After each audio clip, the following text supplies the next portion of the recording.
I used to think stalking was something that only happened in the movies, until it happened to me. It all started on a normal Wednesday evening. I was just stopping by the grocery store after work to grab a few things. The sun was already setting, casting that orange-pink hue across the parking lot. I remember it vividly because it was the last time I ever felt safe for a long while. Inside, the store was pretty quiet. I went through the aisles grabbing milk, eggs, frozen meals. While scanning the shelves, I felt that weird tingle, like someone was watching me. At first, I brushed it off, maybe just another shopper glancing around. But then I saw him. A tall guy, probably mid-30s, wearing a gray hoodie and jeans, nothing unusual, except that every time I turned down an aisle, there he was too. He wasn't shopping, no basket, no cart, just slowly walking, always ending up where I was. I picked up my pace, zigzagged through the store, even pretended to go back for something I forgot. But he was still there, following, matching my movements. Never close enough to say something, but never far enough to lose sight. I decided not to confront him. I just needed to get out. I went to self-checkout, quickly scanned everything, and booked it to my car. Now here's where it got really disturbing. As I loaded my groceries into the trunk, I saw him again, standing across the lot, partially hidden between two parked cars, staring straight at me. No phone, no shopping bag, just watching. I jumped into my car, locked the doors, and peeled out of there. But when I looked in the rearview mirror, he got into a black sedan and started driving. At first, I thought I was being paranoid. I turned down a few roads that didn't lead home, just to see. And every single time I turned, he did too. At that point, my heart was pounding. My hands were sweaty on the steering wheel. I took a hard left at a light that turned yellow last second, and that finally shook him. He didn't run the red. He just sat there, watching. I drove straight to a well-lit gas station with security cameras and waited inside my car, doors locked. After 10 minutes, I was sure he was gone. I went home, checked every lock twice, slept with the lights on. I thought that would be the end of it, but it wasn't. The next evening, I noticed a car parked across from my apartment. Black sedan, tinted windows. I didn't go outside. I waited, watched from the blinds. Hours passed. The car didn't move. And then, at around midnight, it slowly pulled away. I reported it the next day, gave a description to the police, but without a license plate or concrete threat, there wasn't much they could do. This went on for 3 weeks. Sometimes I'd see him across the street. Other times he'd be sitting at a bus stop near my work. Once I swear I saw him following me into a coffee shop and sitting 2 tables behind me. He never approached, never spoke, but I knew it was him, that cold presence, that feeling of being hunted. Eventually, I had to change my routine, got a new job, moved apartments, switched gyms, and just like that, he vanished. I never found out who he was or what he wanted, but I still check every parking lot, every aisle, every shadow. It's been over 2 years, and I still carry pepper spray everywhere I go. Because once you've been stalked, you never truly feel alone again. I grew up in a quiet, forested area just outside of Eugene, Oregon. The kind of neighborhood where everyone knows each other, and you don't lock your doors at night. At least we didn't. Not until what happened to me when I was 16. Our backyard led directly into dense woods. It was beautiful but wild. Tall pines, tangled underbrush, and no real trail. My friends and I used to explore it all the time as kids, but that all stopped the night I found the Polaroids. It was fall, around 7 p.m., and already dark out. I was taking our dog, a big old lab named Rusty, out for a quick bathroom trip before dinner. We walked just past the tree line, as we usually did, and that's when Rusty stopped dead, hackles raised, low growl in his throat. I followed his gaze and saw something glinting in the bushes. Curious, I stepped closer and found a stack of Polaroids partially buried under leaves. They were damp from recent rain, edges curled. I picked up a few and froze. They were pictures of me, sleeping, eating breakfast at the table by the window, playing guitar in my room, all taken from outside the house. My chest locked. I looked around, heart racing, but saw nothing. Just the thick trees and darkness pressing in. I sprinted back inside, dog at my heels, and slammed the door shut. I showed my parents immediately, and my dad called the police. They took the photos, searched the woods with flashlights, and even brought in a K9 unit. But they didn't find anything. For a few nights, everything seemed normal. Then about 5 days later, I was in my room late, headphones on, editing a video for school, when Rusty started barking like crazy downstairs. Loud, frantic. I ripped my headphones off and ran down. He was clawing at the back door, growling at something outside. I flipped on the floodlights, and that's when I saw it. Someone was standing at the edge of the woods, just inside the tree line, facing the house, motionless, dressed in all black, with something shiny in their hand. I couldn't make out the face, just a silhouette, but I knew they were watching me, watching the house.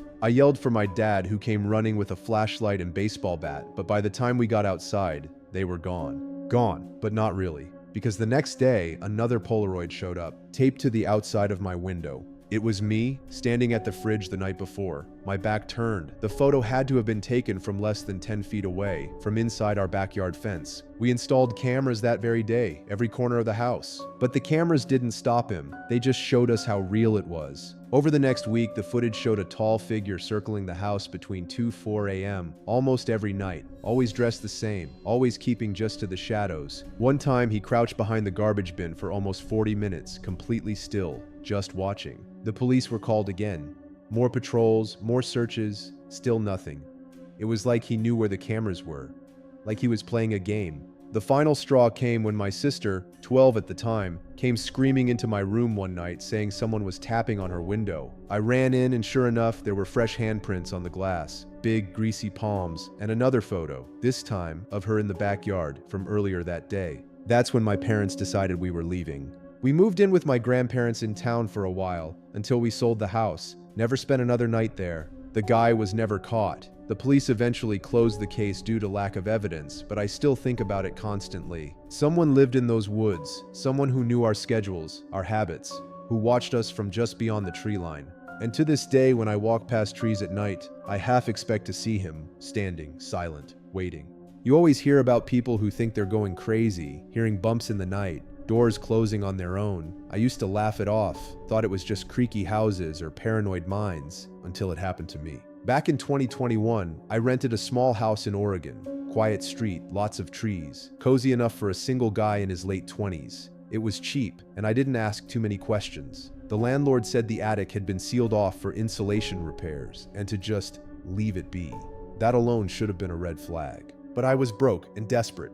The first sign that something was wrong came about 2 weeks in. I'd wake up and find small things moved, like my keys wouldn't be where I left them, or cupboard doors slightly open. At first, I chalked it up to being tired or absent-minded.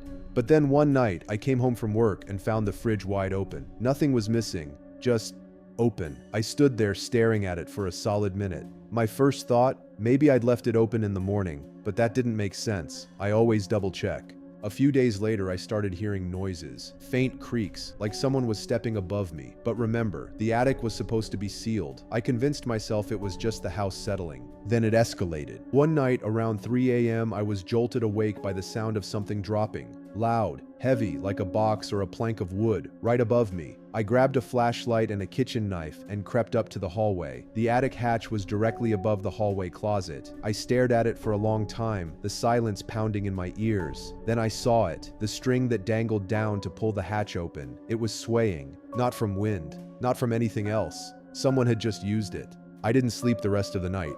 The next morning, I called the landlord, told him I needed to access the attic because something weird was going on. He brushed it off, said there was no way anyone could get in, that it was sealed from the outside during insulation. So I waited until nightfall, grabbed a ladder from the garage, and opened the attic myself. What I saw still makes me feel sick. There were food wrappers, ramen noodle packs, granola bars, an old sleeping bag, a flashlight with dying batteries, empty water bottles, a notebook. Someone had been living up there for weeks, maybe longer. I brought the notebook down. Inside were pages of scribbled thoughts, not coherent sentences, just chaotic ramblings. But some of them mentioned me. He always leaves by 8. He watches that dumb show at night. He's suspicious, need to be quieter. I called the police immediately. They swept the attic and the house, but the person was long gone. They figured whoever it was must have slipped out while I was at work that day. To this day, I don't know who it was. A drifter, someone who'd been hiding there before I moved in, or worse, someone who knew me. I moved out 2 weeks later. Now I double-check every ceiling, every hatch, every sound in the night, because sometimes, when you're alone, you're not really alone. This happened back in 2019, when I had just moved to Austin for college. I was 19, fresh out of high school, and living in a small off-campus apartment. I was excited, independent, and maybe a little too trusting. It started one afternoon after class. I had about a 15-minute walk back to my place, and I always took the same path, cutting through a few quiet streets lined with trees and old houses. That day, I noticed a guy standing near a bus stop, late 40s maybe, raggedy clothes, unshaven. He wasn't waiting for the bus, just standing there, staring at people walking by.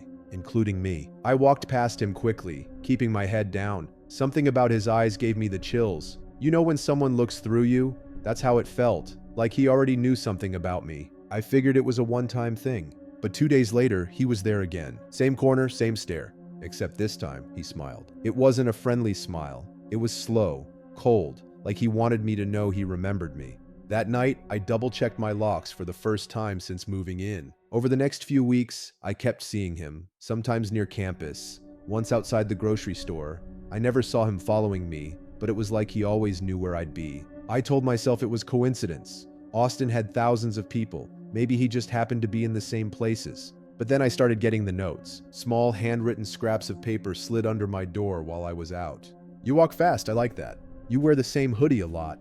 We're going to talk soon. I reported it to the apartment office. They said it was probably a prank and that the front security camera didn't catch anything unusual. I was furious and scared. I stopped walking to class. I started taking the bus, avoiding routines, wearing different clothes. I felt like I was losing my mind, but it didn't stop. One night I came home and found a Polaroid photo taped to my door. It was blurry, but you could tell it was me, taken from behind as I walked into my building. I called the police finally. They came, took a report, said they'd patrol the area more often, but again, no camera footage, no witnesses, no leads. I was terrified. The breaking point came when I heard a knock at 2:17 a.m. I didn't answer. I stayed perfectly still, listening from the couch. My apartment had a small peephole, and when I finally mustered the courage to check it, there he was. That same man, standing there, smiling.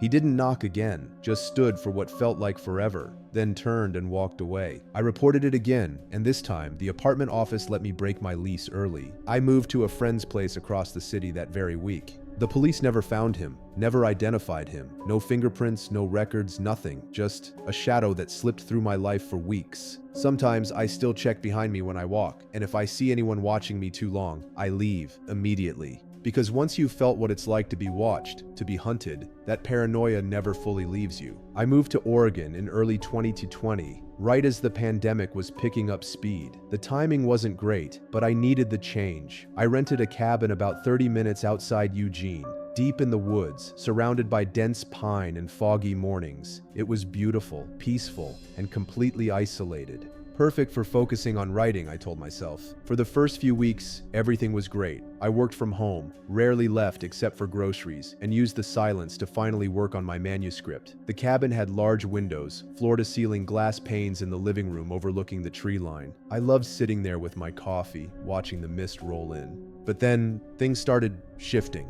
The first sign something was off came on a Tuesday night. I just turned in around 11 p.m. No wind, no rain, nothing strange, just the usual quiet. I'd only been asleep maybe an hour when a soft tapping woke me up. Tap, tap, tap. It was faint but steady, coming from the living room. I sat up, heart thumping, straining to hear. It stopped. Probably a branch in the wind, I thought. Still, I got up to check. The trees outside were still. No wind, no rain, just the silent forest bathed in moonlight. And yet, as I stood near the living room, I felt it, that uncanny sensation that someone was watching me. You know the one. A chill crept up my spine. I peered out the window. Nothing, just darkness and trees. I chalked it up to nerves and went back to bed. But the tapping came again the next night. Same time, same rhythm. Tap, tap, tap. Now I was worried. I turned on all the lights, stepped onto the front porch with a flashlight, and looked around. Again, nothing. No animals, no branches, no signs of a person. By the third night, the tapping was louder, almost deliberate, not random like tree branches or raccoons, rhythmic, intentional. Tap, tap, tap. It wasn't coming from the front door or back entrance. It was the living room window, the one facing the trees. I stood frozen behind the curtain, too scared to look. I don't know why. Maybe I already sensed that whatever was out there wasn't something I wanted to see. Eventually, I built up the courage to yank the curtain back and nothing. Again. But the glass had smudges, faint, greasy fingerprints low on the pane, like someone had pressed their face or hand against it. Now, I was genuinely scared. I grabbed a knife from the kitchen and barely slept the rest of the night. The next morning, I installed motion lights around the property, bought cameras off Amazon. I even rigged a simple noise alarm with fishing line and bells near the trees. That night, I stayed up. I wanted to catch whoever or whatever was coming. At 2:17 a.m., the living room motion light clicked on. I grabbed the baseball bat and crept toward the window. This time, I didn't hide. I stood right at the edge of the curtain and slowly peeked, and there she was, a girl. A pale, thin girl, maybe 12 or 13, standing barefoot in the snow, in a white nightgown that looked filthy and torn. Her hair hung in front of her face. She didn't move, didn't say a word. She just stared. I froze. I didn't know what to do. She looked too young to be dangerous, but something about her felt completely wrong. I opened the door and called out, "Hey, are you okay?" No response. I stepped out slowly, bat in hand. She didn't run. She didn't flinch. I moved closer, 5 feet away, then 3. That's when I saw her eyes. Pitch black, no sclera, just 2 glossy, bottomless pits. My chest locked up. Every instinct screamed, "Get inside now." I bolted, slammed the door, locked every latch, and called the sheriff. By the time they arrived, she was gone. No footprints, no signs of anyone. The deputy asked if I'd been drinking or taking anything. I showed him the camera footage. The girl wasn't there. The lights had clicked on. The bell alarm had gone off. But the footage was blank, just an empty yard, as if the camera glitched only during the exact moment she'd appeared. After that, I started sleeping with the lights on. I didn't leave the cabin for days. I stopped writing, just watched, waited. Sometimes I'd hear tapping again, faint, far away, but I never saw her again. A few weeks later, I broke my lease and moved back to the city. Sometimes I wonder if she was real, a ghost, a hallucination, a warning.